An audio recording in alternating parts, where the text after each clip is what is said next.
علامہ سخاوی رحمہ اللہ اپنی کتاب القول البدیع فی الصلاۃ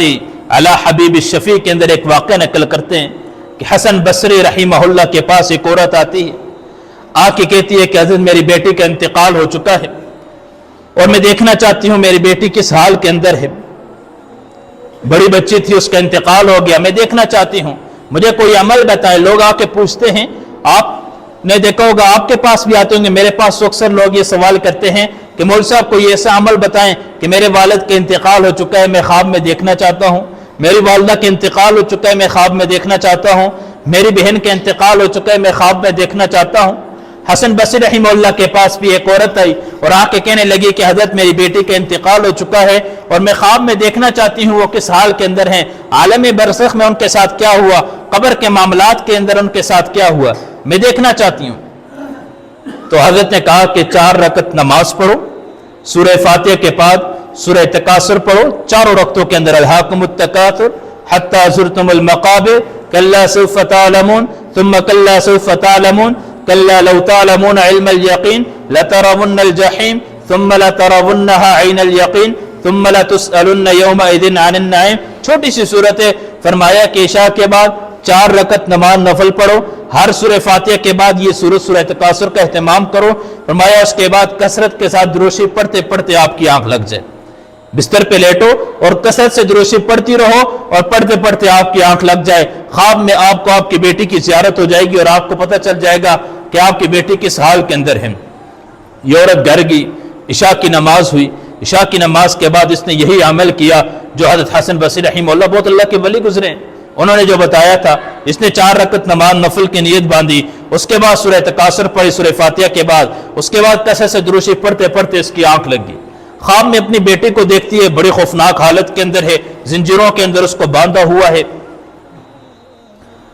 اور آگ کا عذاب اس کو دیا جا رہا ہے، زنجیروں کے اندر اس کو باندھا ہوا ہے، بڑی پریشان اس حالات کے اندر دیکھ کے کہ یہ کیا معاملہ ہے، میری بیٹی اتنے عذاب کے اندر ہے، اتنی سختی کے اندر ہے میری بیٹی،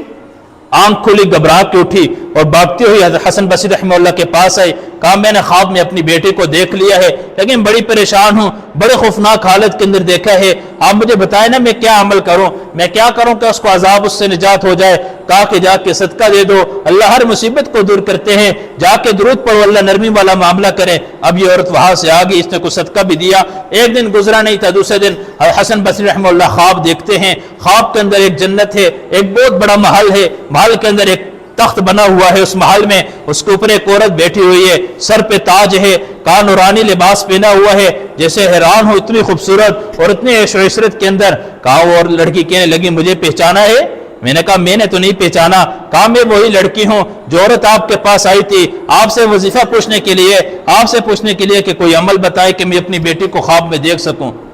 میں نے کہا بھلا وہ تو مجھے کہہ رہی تھی کہ زنجیروں میں باندھی ہوئی ہے، آگ کا عذاب دیا جا رہا ہے، سانپ ڈس رہے ہیں، بچھو ڈس رہے ہیں، یہ معاملہ میں دیکھ کے آئی، میں تو بڑی خوفناک حالت میں دیکھا ہے اور تجھے میں دیکھ رہا ہوں، تو نورانی لباس پہنا ہوا ہے، محل ہے، جنت ہے، یہ سارا کیا معاملہ، اتنی دم ایک دم اتنی جلدی سے تبدیلی کیسے آ گئی؟ کہا اس نے کہا کہ ہوا ایسا،